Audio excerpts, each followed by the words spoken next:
An earthquake has been reported today in Pakistan and surrounding countries including India and Afghanistan.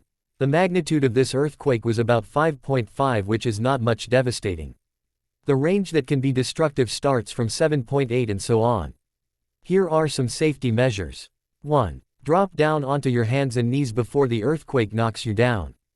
2. Cover your head and neck, and your entire body if possible, underneath a sturdy table or desk. 3. Hold on to your shelter until the shaking stops.